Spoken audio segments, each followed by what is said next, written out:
Equal to 1/2 root LC होता है formula. तो फ्रीक्वेंसी हो गई 5000। जो AC की फ्रीक्वेंसी है वो सर्किट की फ्रीक्वेंसी से मैच हो जानी चाहिए। तो रेजोनेंस फ्रीक्वेंसी की जगह वही AC की फ्रीक्वेंसी ले लो। 2 × 3.14 L निकालना है तुम्हें और C की वैल्यू ये दी है। पाई की वैल्यू √10 दी है। पार्टन सर हाँ, पाई की वैल्यू √10 दी है क्वेश्चन में। √10 दी है तो √10 कर दो। 2 × √10, वो कहीं से √10 आ रहा होगा सॉल्व करके।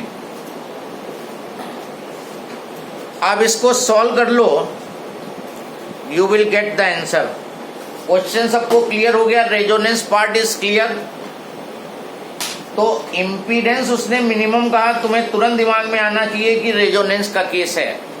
करंट मैक्सिमम हो रही है, दैट मीन्स रेजोनेंस का केस है ये।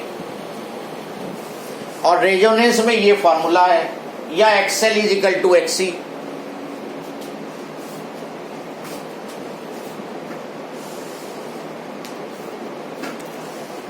रिद्धि, तुम्हारी कौन सी प्रॉब्लम थी इस चैप्टर में?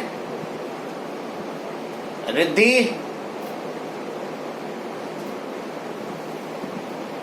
18 वाला क्वेश्चन था। कौन सा नंबर? 18 वाला हो गया वो। हो गया, ठीक। और किसी की कोई प्रॉब्लम बचनी नहीं चाहिए भाई, पूछते जाओ। 34 okay, will come to 34 now. Sir 30 भी बता दीजिएगा। 30 भी बता देंगे, बिल्कुल। इसका आंसर क्या आ रहा है? अभी बताता हूँ। इसका आंसर आएगा 0.357 मिली हेनरी, 10⁻³ हेनरी, ये आएगा। मेरा अलग आ रहा है सर। कितना आ रहा है? सर 28 × 10⁻³ अंडर रूट वगैरह ठीक से लिया है? चेक कर रहे हैं। Anybody got the correct answer? Yes sir. तो इसका मतलब कुछ Yes, कैलकुलेशन sir. मिस्टेक हो रही है फिर।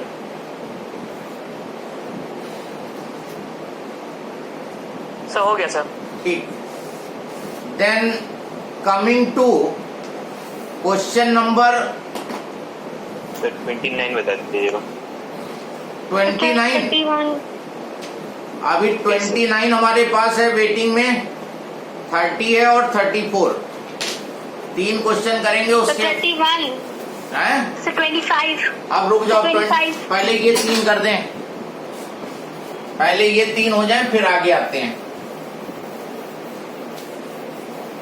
29 क्वेश्चन।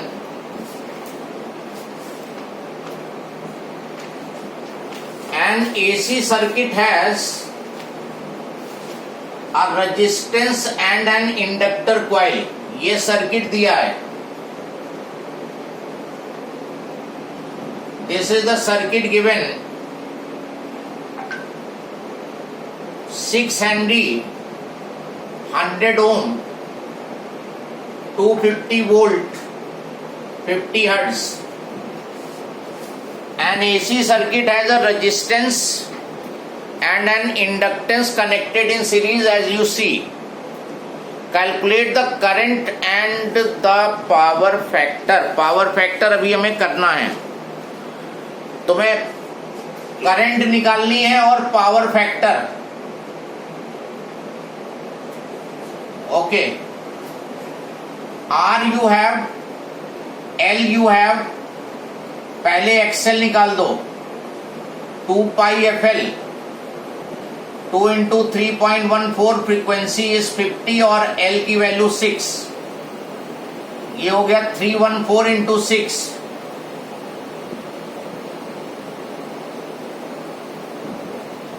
1884 ओम।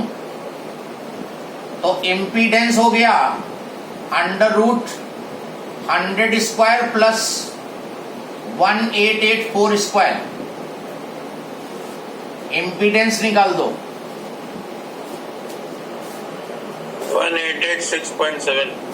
फाइनल आंसर ये नहीं sir impedance 1886.7. 0.7. So current will be equal to V by Z. Current circuit में हुई V by Z और वोल्टेज दिया 250 और इम्पीडेंस दिया है 1886.7. You will get the current. देखो क्या आती है करंट. 2.1325 एम्पियर. 0.1325 आंसर में है. 0.1325 एम्पियर. चेक करो ये आ रहा है नहीं आ रहा है. और अगर नहीं आ रहा है तो ये हाँ. Yes sir. You are getting this answer yes sir. By calculating. ये नहीं यहीं से लिख दिया direct.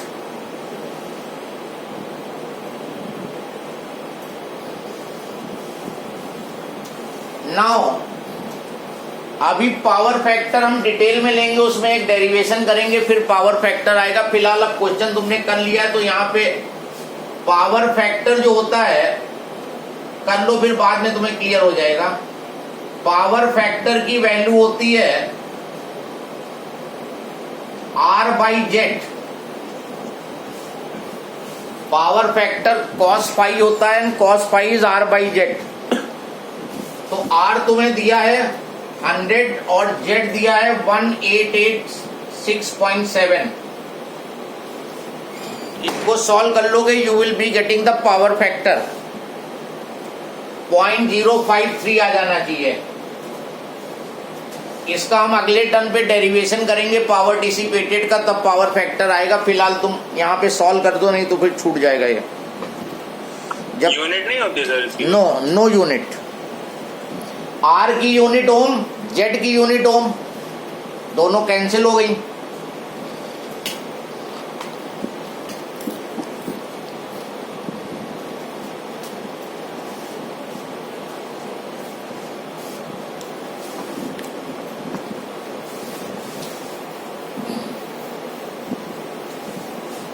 Then coming to question number 30 पूछा था 31.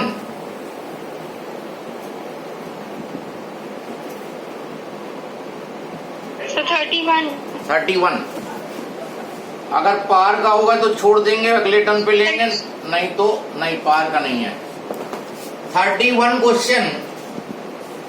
N AC circuit consist of 200 volt and 50 hertz supply. 200 volt 50 hertz supply connected across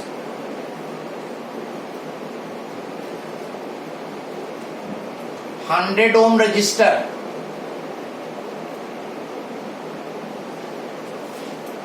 What inductance should be introduced in the circuit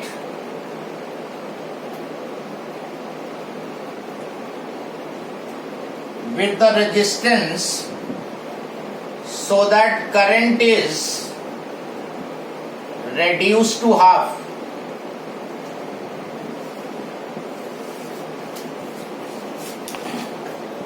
Initially you have AC circuit in which this supply was there and this resistance was there.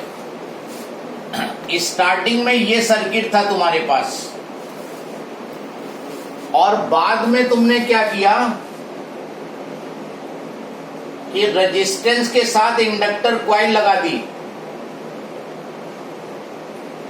Of such a value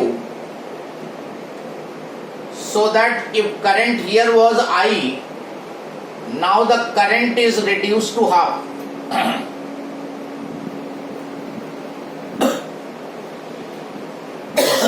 पहले question समझ लो पूरा. Initially you had the circuit in which resistance was there and AC source was there, and suppose the current was flowing out. Now he says what inductor should be connected in series with the resistance so that current in the circuit on applying the same AC source, current is reduced to half. तो हमने इस circuit में current half कर दी और इस circuit में current I रखी। यहां पे आ जाओ,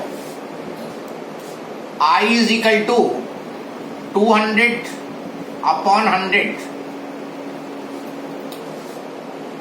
2 एम्पियर। केवल R वाला सर्किट है और R वाले सर्किट में करंट की वैल्यू होती है V/R। तो यहां 2 एम्पियर करंट है, तो बताओ यहां कितनी करंट होगी? हाँ बोलो सर, वोल्टेज 220 दी हुई है। वोल्टेज 31 क्वेश्चन में 220 50 हर्ट्ज 220 50 हर्ट्ज 220 2.2 एम्पियर और यहां फिर हो जाएगी 1.1 एम्पियर, करंट हाफ हो गई। अब यहां पे जब फॉर्मूला लगाओगे तो I is equal to V/Z लगेगा, because it is LR circuit, और LR सर्किट में करंट के लिए लगाओगे V/Z।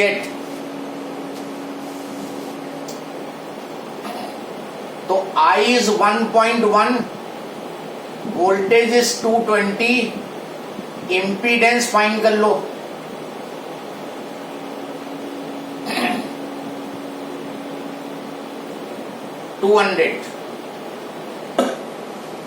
और जब इम्पीडेंस आ गया LR सर्किट का, तो Z is equal to √R² plus XL² लगा दो।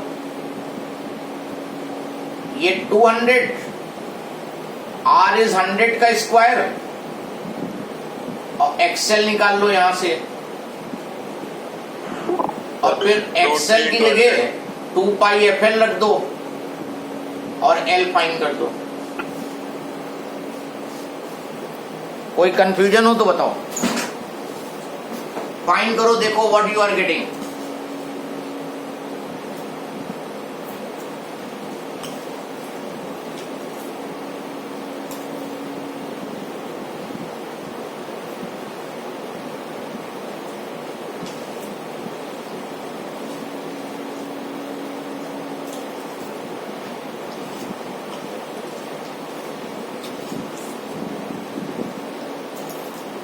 सर 34 बता दीजिए।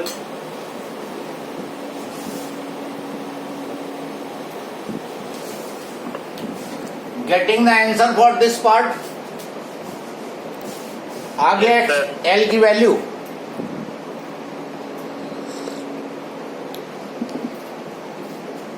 Then question number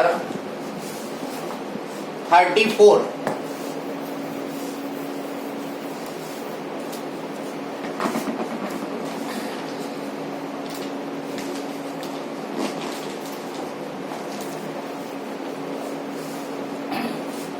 Fourth question,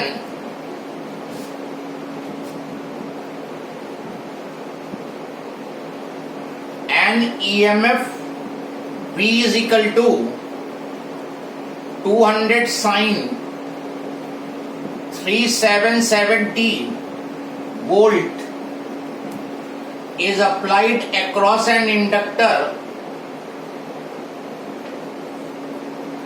having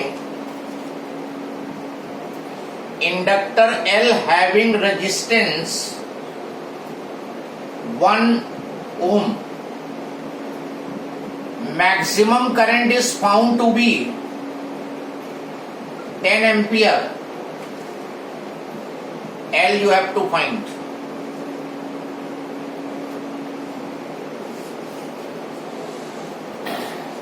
Now you have an inductor coil, but this time the inductor coil is not ideal inductor coil. He is saying that this inductor coil has resistance, मतलब जिस wire की coil बनाई गई है उसके पास resistance भी है, तो it is not pure inductor coil. ये प्योर इंडक्टर कॉइल नहीं है। अगर प्योर इंडक्टर कॉइल नहीं है then it will have resistance as well as inductance. तो इंडक्टेंस इसका L है और रेजिस्टेंस इसका 1 है, तो ये बेसिकली LR सर्किट बन जाएगा, बिकॉज इस सर्किट में इंडक्टर भी है और रजिस्टर भी है. So it will act as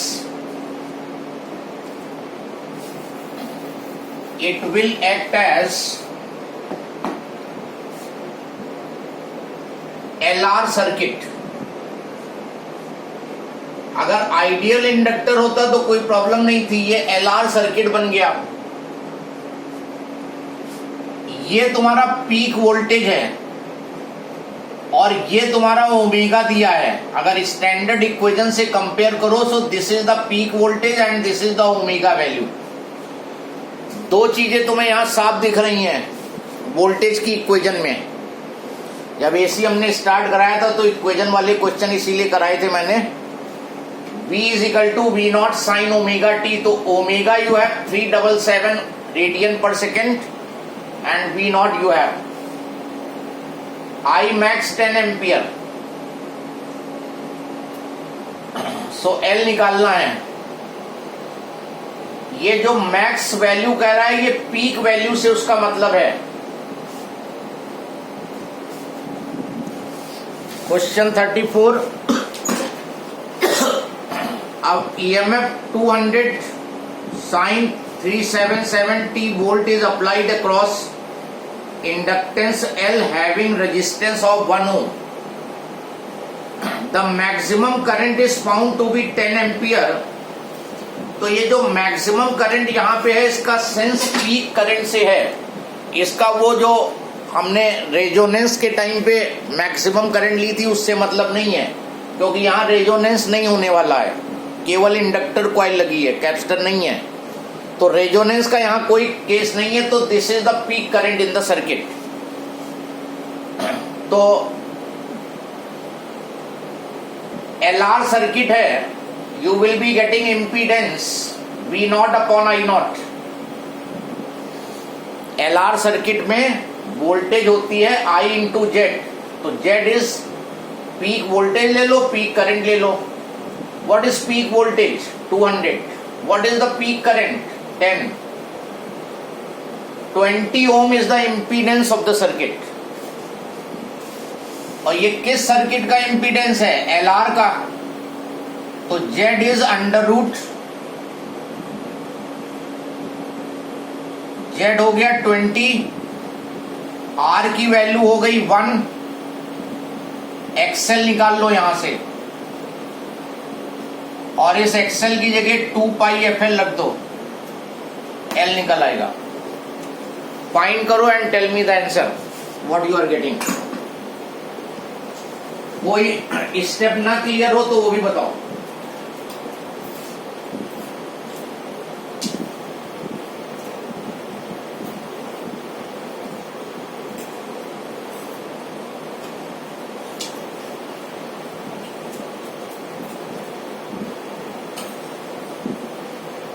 sir I not आपने 10 एम्पियर मतलब कैसे?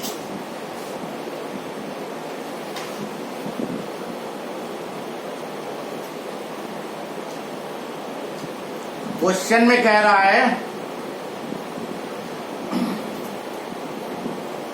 Maximum current in the circuit found to be 10. जो करंट होगी that will be alternating current flowing. तो उसकी मैक्सिमम करंट मतलब पीक करंट बता रहा है वो. यहाँ पे वो मैक्सिमम करंट जो हमने रेजोनेंस में यूज की थी उसका कोई सेंस नहीं है, क्योंकि सर्किट में कैपेसिटर नहीं है. तो रेजोनेंस वाला तो केस वाला मैक्सिमम करंट नहीं है, ये पीक करंट बता रहा है. Okay sir. Yes, anybody calculated the answer? Sir यहाँ पे Z क्यों निकालेंगे? क्या चीज? So why will find Z over here? It is said find L. क्यों भाई? ये V naught upon I not, circuit का V naught upon I not तुम्हें क्या देगा? Z देगा कि R देगा कि XL देगा? Yes tell. सर पर यहाँ पे जैसे बोला एल निकालना है तो X L is equals to omega L रख दे बस। हाँ हाँ, तो ओमेगा लग दो, वो तो कॉमन सेंस की बात है, हमने ऊपर नहीं देखा भाई, गलती हो गई। एक्सेल की जगह ओमेगा है क्योंकि ओमेगा दिया हुआ है तुम्हें। गुड, ओमेगा दिया हुआ है तो सीधे फ्रीक्वेंसी निकाल दे। क्या चीज? और एक और इक्वेशन से फ्रीक्वेंसी निकाल ले। तो वो फ्रीक्वेंसी से करोगे क्या? अरे सर 2 पाई FL करके निकाल ले। हाँ 2 पाई FL लगाओगे। एक मिनट रुको, तो एक्सेल कहाँ मिलेगा तुम्हें? How you will get X L? भाई एल मालूम नहीं है तो फ्रीक्वेंसी तुमने मालूम कर ली, पाई मालूम है, 2 मालूम है, ना एक्सेल मालूम है ना एल। और जब वोल्टेज और करंट को यूज करोगे तो इंपीडेंस आएगा, क्योंकि ये एलआर सर्किट है। अगर प्योर इंडक्टर होता तब तो एक्सेल मिल जाता, V/I तुम्हें एक्सेल देता। अगर प्योर इंडक्टर होता, रेजिस्टेंस ना इन्वॉल्व होता, तब तो तुम्हें ये मिलता है एक्सेल निकाल रहे थे। हाँ, ये एलआर सर्किट है तो इंपीडेंस ही मिलेगा तुम्हें। ठीक है सर। Any other problem?